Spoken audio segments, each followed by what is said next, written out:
Hey there. Welcome to The Climate Cycle, a podcast focused on Canada's climate tech ecosystem. In each episode, we sit down with founders building climate solutions right here in Canada to better understand the challenges presented by climate change and what we can do about it. In 2023, Canada experienced one of its worst wildfire seasons on record, with more than 15 million hectares burned and over 640 million tons of carbon released, causing billions in damage and thousands to evacuate. It's a story we're seeing more and more often as the climate changes, from Australia to LA to Greece.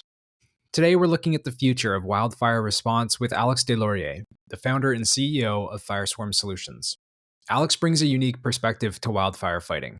After his family lost their property to the Gun Lake fires in 2023, he decided to apply his aerospace engineering background to develop a new solution for wildfire suppression. FireSwarm is developing an AI-powered drone swarming platform that enables heavy lift drones to continue fighting wildfires during critical overnight hours, when traditional systems like helicopters or planes are grounded. And these drones work together to deliver water precisely where it's needed, guided by AI algorithms that analyze real-time fire data. In our conversation, Alex shares his journey from working on F-18s to building wildfire tech, a deep dive into how wildfire response is actually coordinated across government, private sector, and First Nations, and the intersection of climate adaptation and national security. We explore the technical aspects of drones and swarming, their work with Transport Canada on regulatory frameworks, and the critical partnerships that FireSwarm is building with First Nations communities. Alex, thanks for joining us. Justin, great to be here. Thank you for having me on the program. Yeah, very excited to have you here. So maybe we could kind of kick things off. Could you give a quick introduction to FireSwarm Solutions and the problem that you're tackling? As we have all seen in the past decade or so, the wildfire problem is simply getting worse and worse. And this is a worldwide problem. It is not just a Canadian problem.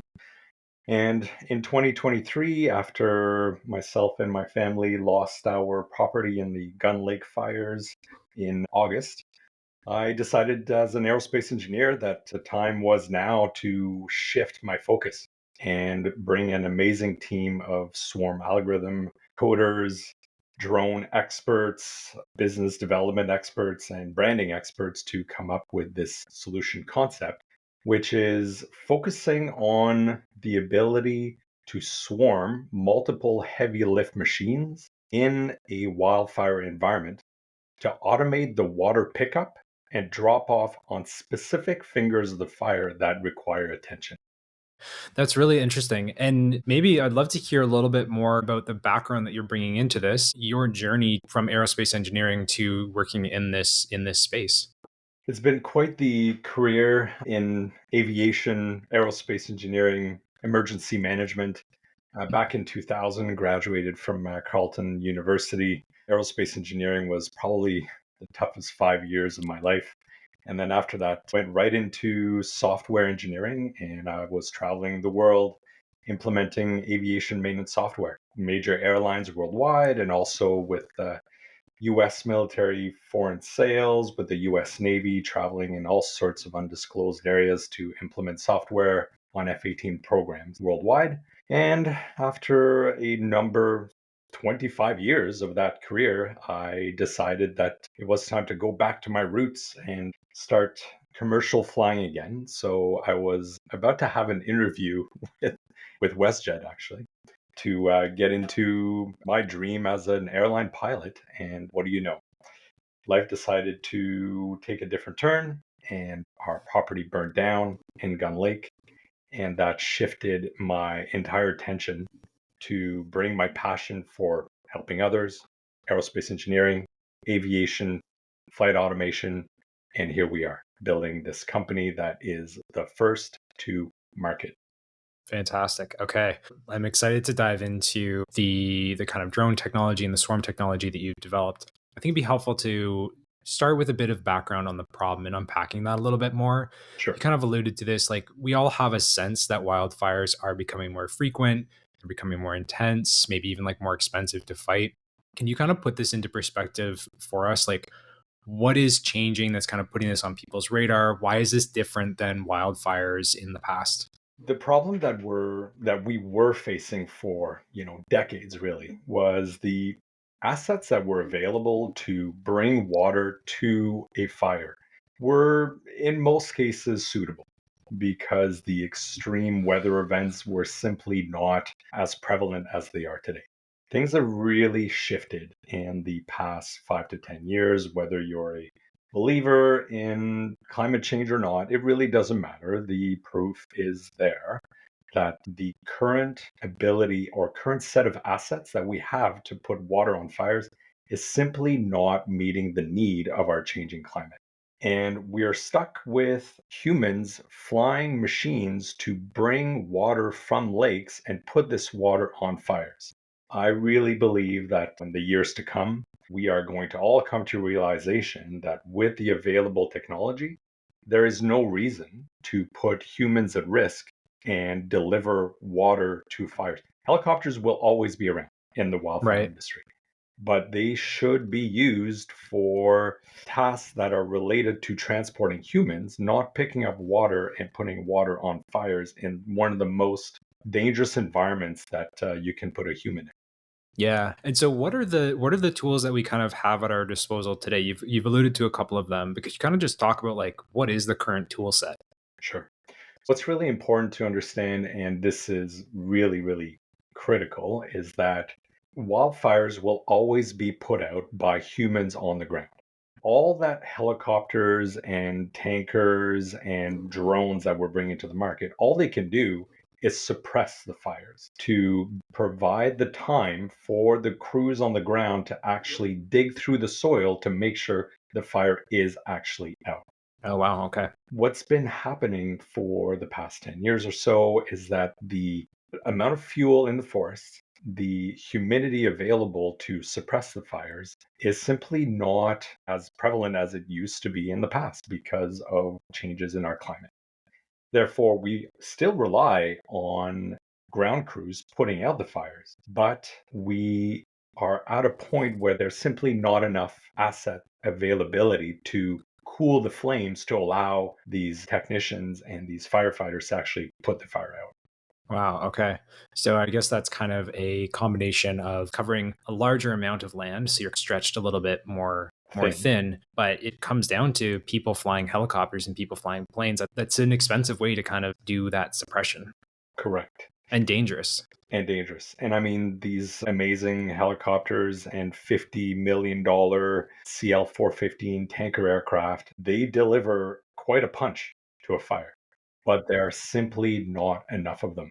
And even if an operator puts in a request for Airbus or de Havilland to produce these machines, you're 5+ years out from even getting an order filled. So what we're bringing here is the simplicity of a quadcopter with a jet engine in the middle that is packable on the back of a Ford F-450 that can be brought to the edge of the fire.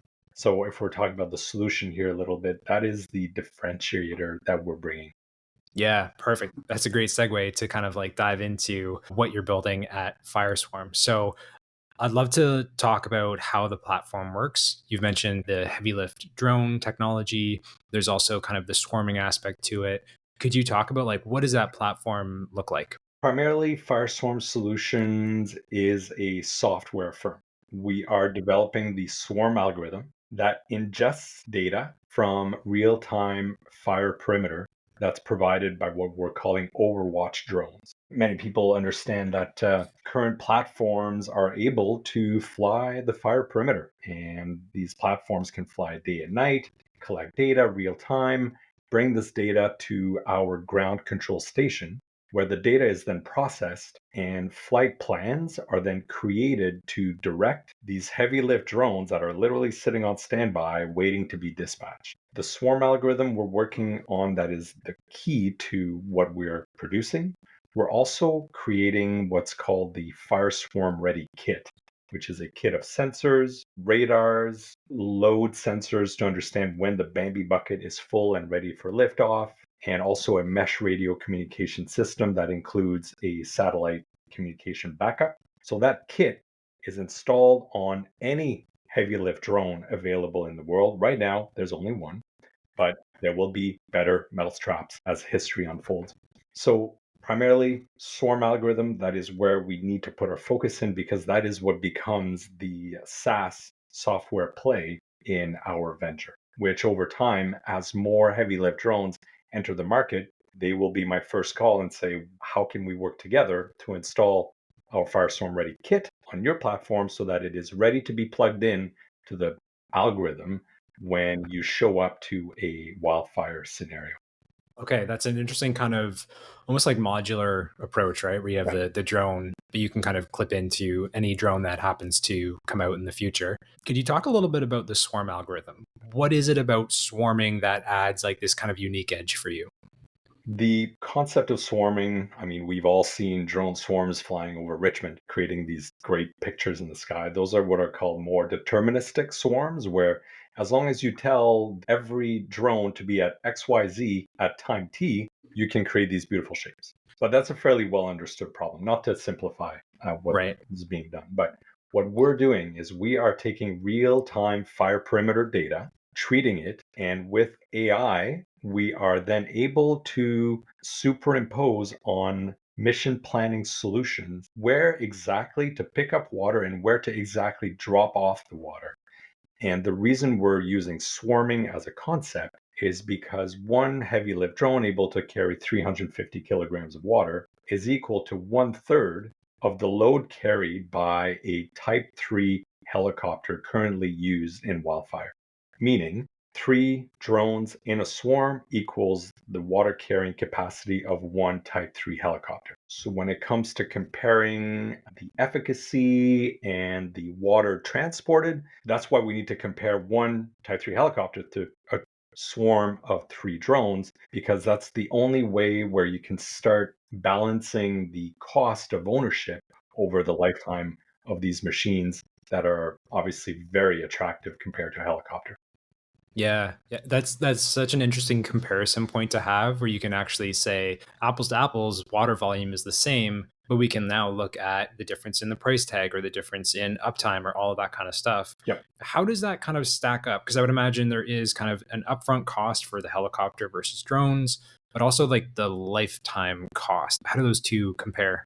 Great question. So, just to get back to one of the premises that we have, these drones being flown in a swarm of minimum three, we believe will have better efficacy on a fire than one single drop every 15 minutes by a helicopter because we're able to drop smaller quantities of water in faster succession, meaning if a drop is missed by the first drone, you have a second one a few minutes behind that is able to precisely learn from what was done to not repeat the error that was just performed. That's the concept of swarming and efficacy. If we go into the concept of the economics of it, a swarm of three drones is still less than the purchase of one Type 3 helicopter. And as you can probably imagine, the cost of maintaining a helicopter meant to carry humans is a lot higher than the cost of maintaining machines that are meant to carry water only. Right. Okay. They're simpler. I mean, I don't want to belittle the engineering of the machine that we're working with, but it is. Yeah. I mean, I'm used to working with F-18s and Boeing 787s, and this is not that. Yeah. So the simplicity of the machine allows for, first of all, a cost of production, which is extremely low, complexity of production, and complexity of maintenance, which is just a complete step layer, a step function down than the maintenance of a helicopter or an aircraft, really. Right, right. And then, so where does this fit into a firefighting Sure. arsenal, for lack of a better word? I would No, imagine it's not entirely replacing a helicopter, but it's kind of complementing in some degree, right? 100%. Thank you for the Yeah, word complimenting. We are not here to replace helicopters. The helicopter market is doing well, and it will keep doing very well for the next how many years? We are coming in to add, to complement the helicopter market so that we can attack fires in the overnight hours primarily. right. So currently, helicopters, they call it skid down time at that time of day depending on where the sun is on the horizon, you need to have the helicopters on the ground for obvious reasons of safety. And there's obviously no water skimming aircraft flying at night. That is simply a non starter. So you're left with a massive gap in the market, which is where we come in, where we're able to have these machines flown semi autonomously, picking up water, dropping it off, and fitting in that market while the ground crews are sleeping, while the helicopters are on the ground. That seems like such an important gap to close. Like you would have 8, 10, 12 hours of nothing happening potentially that you now can, yeah, send an autonomous or semi-autonomous drone to. And that gets into where we fit in the market, which is kind of your question here as well. If we're focusing on nighttime suppression, it means that we are perfectly positioned for accessing fires that are called project fires. So a fire that has been detected on day one crosses operational periods. And after a few days, BC Wildfire says, okay, we are in trouble here. We're unable to contain the fire with the resources available. Let's phone an operator that has a swarm of heavy lift drones by FireSwarm, have them come in. And as the project fire increases in size, you could imagine multiple drone swarms being plugged in and essentially start daisy chaining water to a fire all night Yeah. long. Yeah. So that actually kind of leads into another kind of related question around who the customer is for this. Because you have, BC wildfire. It sounds like there's independent operators. What does that landscape look like, maybe? And then who are your typical customers you're going after? Before we get into the custom, what's really important to understand is the regulatory landscape that we live in. Okay. Transport Canada regulates all aviation assets that are flying, and we need to fit in very carefully within those new regulations. We are also governed by BC Wildfire in BC, Alberta Wildfire in Alberta, and so on. We're being plugged into their innovation group to make sure that we can prove that our swarms of drones are acceptable on a charge line for customers to be able to charge hours to the various government agencies. That's what the work that we're currently doing right now. We are also in parallel, we'll talk about that soon, I'm sure, in terms of our pilot projects, but also we are signing customers on to purchase or pre purchase the assets, the actual drones, and also purchase services from us to enable our customers to operate these machines safely on wildfires. So when it comes to the types of customers, we're talking about helicopter operators, we're talking about drone operators, forestry operators, and also, last but not least, utilities. Right. Utilities, as you can tell in California right now, massive lawsuits of fires being started by electric power transmission lines. Yeah. And they are looking at bringing a new concept of operation to have pre-positioned drone swarms for rapid intervention. Very interesting. Okay. As someone who maybe has less familiarity with this, who is responsible for fighting a fire, the cost of fighting a fire, and rallying these resources?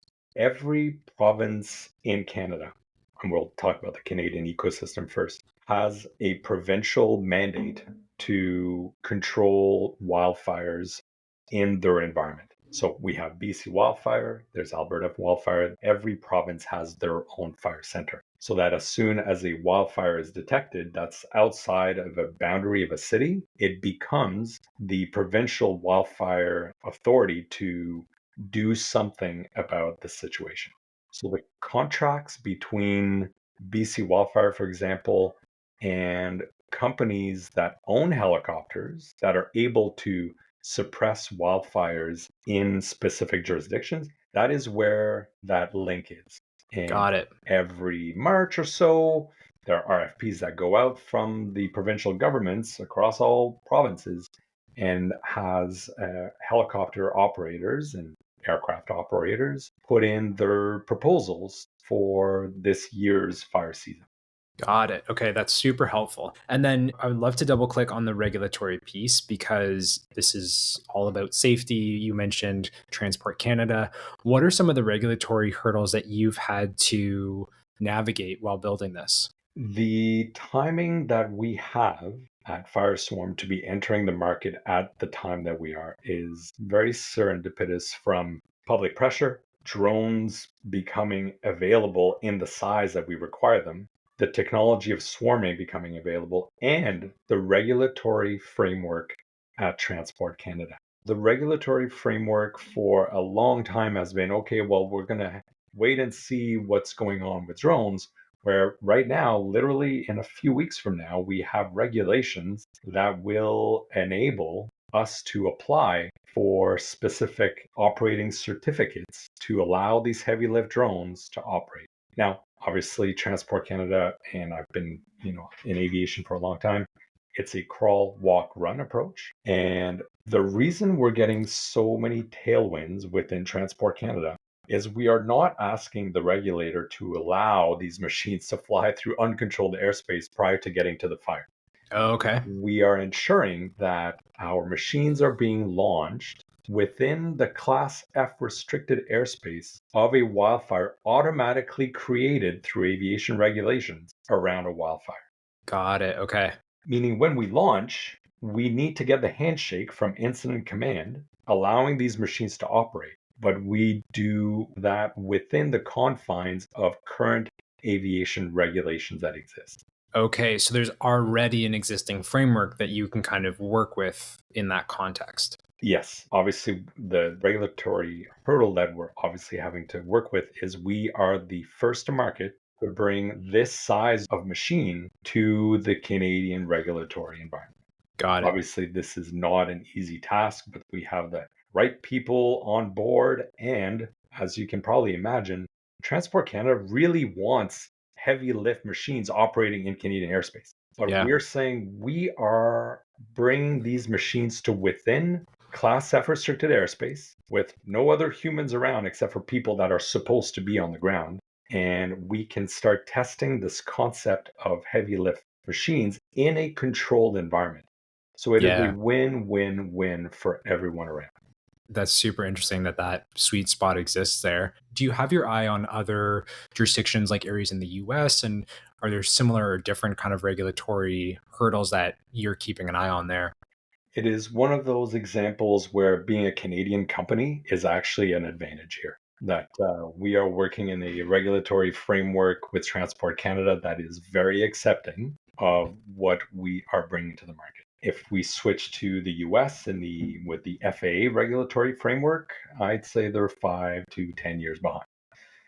Really? Yeah, they have Huh. really taken a different view on acceptance of drones and UAVs in the US, where in Canada we are. I mean, I'm not saying this is simple by no means, but we are definitely working with a regulatory framework that's a lot easier to accept what we're bringing. Now, between Canada and Australia, there's a great synergy there from an aviation regulations and also from a northern hemisphere, southern hemisphere duality. When assets are in use in Canada, Right. it's innovation time in Australia. When it's fire season in Australia, it's innovation season in Canada. So the two hemispheres go back and forth. And so that's definitely our next step here. We already have good links within Australia, and that is where we need to be. That's fantastic. I also get the sense that the firefighting community is quite tight knit. Like you always see crews from other countries going to help out and vice versa. So I feel like there's a lot of natural relationships and cross pollination that that industry is like used to that You got it. is maybe able to tap into. I mean, we have some great companies here in BC that when the fires are burning in Australia, all of the assets from these operators are operating in Australia or Chile or Argentina or Brazil. And when the season switches, all the flight crews and aircraft get shipped or flown back to Canada for suppression here. So I'd love to talk about what's happening on the ground. Do you have any existing drones out in the wild right now? Any pilot projects kind of coming up this year? We're lucky that we're able to work at scale. In startup world, getting pilot projects is extremely important. We have a purchase order with the city of Kelowna where the fire department wants to see our smaller scale drone, the size of a small picnic table, flying in a swarm, picking up small amounts of water. We're talking like 10 to 20 pounds of water, which is not effective to actually put out a fire. But the concept of swarming and pre-positioning of assets, that is the pilot project that we have with the city of Kelowna as a training exercise to see how the heavy lift drone, once it becomes available, will be able to act in a very similar way to the smaller drones, but picking up 350 kilograms instead of 5 kilograms. That's one training exercise. We just won 2 days ago a prize to work through the Grand Fire Challenge with the municipality of Burns Lake and the First Nation in Burns Lake, their economic development group called the Chislata Contracting. That partnership with First Nations is allowing us to execute a training exercise in the Burns Lake area this summer as well. And we're working with Alberta Wildfire and Quebec Wildfire to bring these heavy lift drones once they do become commercially available later this year, so that we're able to prove out the concept. And then looking forward into wildfire season 2026 to have these machines available for initial deployments. That's exciting to see that kind of ramp up coming up. Switching gears a little bit, I guess, I'd love to hear about the funding side of all of this. Obviously, you're still kind of like early on in this journey. Maybe could you talk a little bit about how you're thinking about the kind of capital stack for this, Sure. and even just some of those kind of conversations that you're having or with investors? From a traction point of view, we've raised 1.1 million Canadian dollars, mostly through safe agreements with people that really believe in our mission. We've also been granted money from NRC, from SICE in the amount of like 700,000 Canadian to really push our technology along, to really make a splash here, pardon the pun, just to really get our software to a point that it is at an MVP level. We're raising 3 million Canadian. Where we're fitting right now with VCs, it's a really interesting trajectory that we're on. We want to be that software provider long term that is able to control fleets of heavy lift drones worldwide through our swarm algorithm. Currently, the ACC Innovation Thunder Wasp, built in Sweden, is the only machine that can lift that kind of load in a quadcopter configuration that can be fitted on the back of a Ford F-450. Meaning, we are in this place where we want to be a swarm algorithm company long term, but initially we need to be a value added reseller of this machine so that we can even start accumulating data. Because Got it. without Yeah. data, we are unable to perfect the way our swarm algorithm is automating these machines. So it's a tough place to be in. Feels like we're a few years ahead of where the market is ready for us when it comes to the swarm algorithm, but we believe that the choice with this machine in Sweden is the right one. So you can see that as we bring these machines to Canada and these machines are fighting fires, the ability for us to accumulate data of water being put on fires and perfecting that swarm algorithm will automatically create our moat that will be impossible for other challengers to come in later on because they just don't have the data available. Yeah, that's such a unique problem to, AI enabled solutions like this. You need that data first, but to get the data, you need to do it. How are you thinking about solving that kind of chicken and an egg problem? Is that just like we have really trusted partners that are willing to go the distance for us? How are you thinking about that? I believe what's happening right now in the VC world, they have their strict ways of looking at to investment decisions.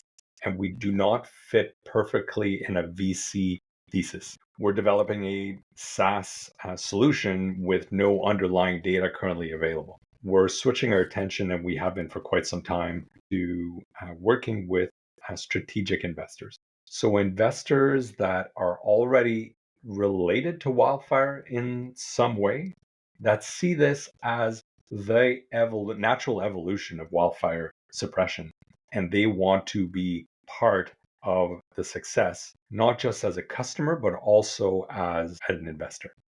Yeah, that makes a lot of sense. I think that's a really, I mean, that just sounds like a great approach where you're finding the investor that your incentives are aligned, the interests are aligned, rather than all eggs in the VC basket, where Right. maybe that's not the perfect fit. I'm sure it has a role to play, but I'm curious. I guess that kind of dovetails another question I had was, I feel like in the kind of climate clean tech space, there's a large focus on emissions reductions and decarbonization tech. Adaptation tech seems like it's taking longer to kind of catch up. I've seen numbers of, there's X number of $1 trillion that need to get invested. What does that pitch look like for adaptation tech if you're talking to an investor that is a bit more emissions reduction focused, or are you just focused on those strategic investors that are, no, we're here for wildfires? It's actually quite a complex message to bring across to people that are interested in decarbonization, because as we talked about, the first heavy lift drone that we're working with is actually a jet engine powered jet fuel drone. We have looked far and wide for electrically powered drones. Right now in aviation, there's a simple reason why air assets are unable to fly with batteries. The energy density ratio between jet Yeah. fuel and electric battery, it is 50 to 1. Before it gets even to the same order of magnitude, we're looking at maybe a decade, unless there's a step change in battery storage for aviation. We're stuck with jet fuel. So we are using jet fuel to automate picking up of water and dropping it off on fires. So it is obviously not a great story to tell when your entire focus is reduction of emissions. But when it comes to bringing assets to the table that will fix this problem, that's where a lot of investors see, okay, if we put aside the whole jet fuel side of things, FireSwarm is bringing a solution to the market that will allow us to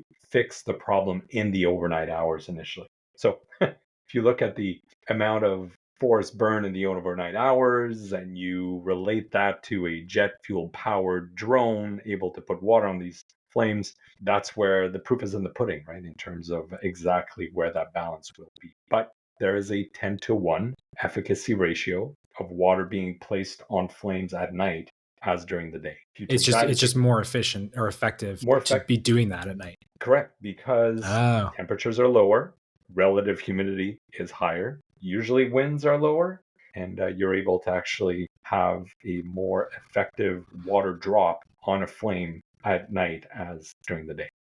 wow, that's really interesting. So, as you've been having some of these conversations with partners, investors, what are some of the things you find people misunderstand or tend to get wrong about this space? Something we talked about earlier, we believe that helicopter market will be doing quite well. Everybody says, "Oh, okay, are you trying to take my job away here?" And absolutely not. Have you seen the forecasts of how wildfires will be increasing over time? It is not a rosy picture. Not to scare anyone here, but we're dealing with a pretty cataclysmic problem. So we need more tools to bring to the edge of the fire. So that's one of the misunderstanding. The other misunderstanding is that air assets do not put out fires, they suppress fires. And the people on the ground need to have the time to get to a fire to actually put it out, meaning if a fire is able to explode in size in the overnight hours, you just don't have enough humans to address the problem of actually putting out the fire. So that's another misconception. The third one is these drones are actually available. This is not a PowerPoint presentation. I was in Sweden in April last year where this machine was flying around for 45 minutes straight, picking up water with a Bambi bucket, putting it on a fire autonomously, and now driven by our software and AI. This is not rocket science. It's hard, but it is not. We're not trying to put a man on Mars right now. Yeah. Yeah, yeah, that's really interesting. Yeah, I think it seems like an industry where the general perception of it is shaped by news coverage. Like it's physically distant from so many people, and we don't necessarily know the ins and outs of how it all works. So I would imagine it's good to hear these kind of this insight and understand a little bit more about how does this actually work in reality. One thing I was curious to get your thoughts on. So there's a lot of conversation right now about Canada's role in like innovation and our economic potential and all of that. Canada seems to have a really interesting opportunity to be a leader in wildfire suppression and response. What are some of the things that you would like to see nationally to kind of like seize that opportunity? Definitely. I would love words to be turned into action. The wildfire problem, in my opinion, is a national security problem.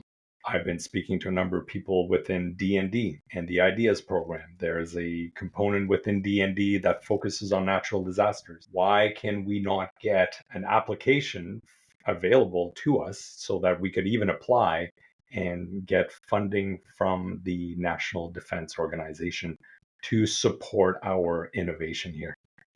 It really scares me every morning when I wake up and I see a number of VCs that are looking at us in the US. And for the first year, I was like, no, this is a Canadian problem. This is going to be a Canadian funded solution. But unfortunately, there's just not enough appetite for Canadian investors to take a risk on what we're doing.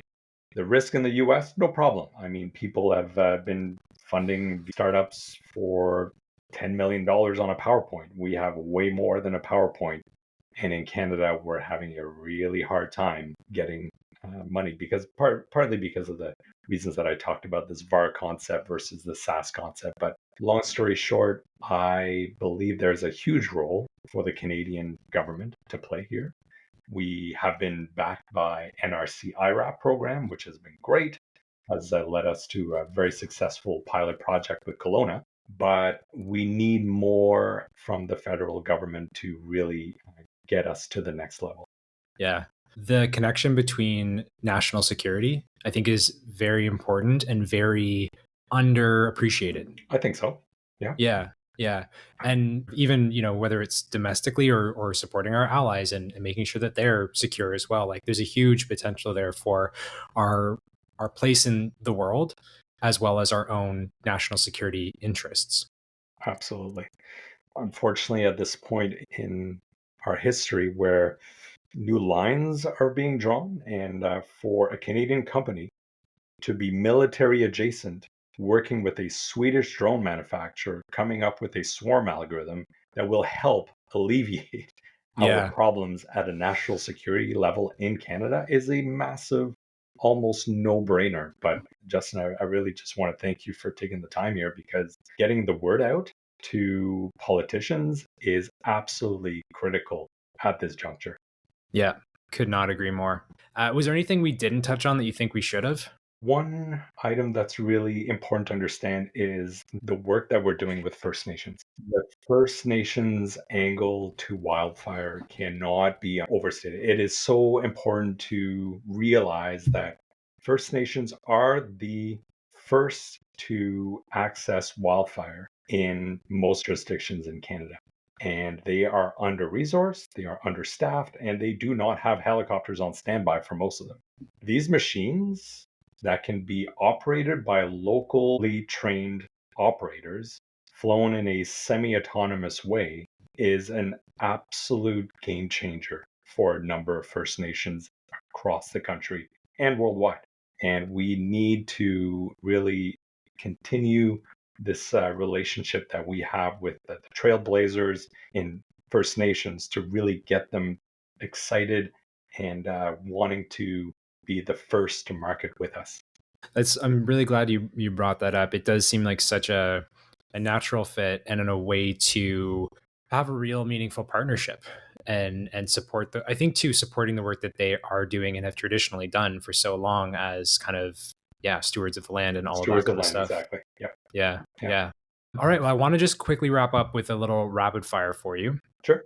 So, first one, what is a piece of advice you would give to someone who's looking to make a similar transition that you did and kind of start their own journey in this space? Oh, that's simple. You do not know everything. Make sure that you surround yourself with people that are way smarter than you in areas where you're weak. That's the only advice I have there. And do not be shy. Make sure you realize that you can only be an expert at very few things and you need to fill your portfolio with everyone that is an expert in their verticals. That's a great one. Sounds like some real lived experience talking there. Yeah. And then do you have any recommended reading or resources for people that are interested in learning more about this space particularly? I mean, there's a number of publications online that speak to swarm algorithms that are used in the military. We've obviously had a number of reads through those magazines, but just to keep up with the trends in wildfire aerial suppression, there's a number of magazines out there like Aerial Wildfire Fighting, and they really allow us to understand the barriers to entry that we are going to have as an innovator working in an environment that's already quite complex to work in, because the helicopter operators currently are very challenged in terms of keeping contracts for an entire year when they know full well that the wildfire season is very short. So a lot of these helicopter operators don't have the modular ability to send these units to South America or to Australia. So those are some of the publications to keep up with, and we're getting noted in these publications, and we'll probably get more and more notoriety as time goes on. Awesome. And then any final ask for the folks that are listening? Just keep an open mind when it comes to innovation. We are not here to take people's jobs. We are here to add a level of innovation that has never been seen. And we are wanting to literally decrease the amount of forest burned in the overnight hours. And initially, that's really what we're intending to do. So keep supporting us. Perfect. Alex, thanks so much for taking some time and talking to us today. This was a really, really great conversation. I really appreciate it. Thanks, Justin. It's been a real honor to be here.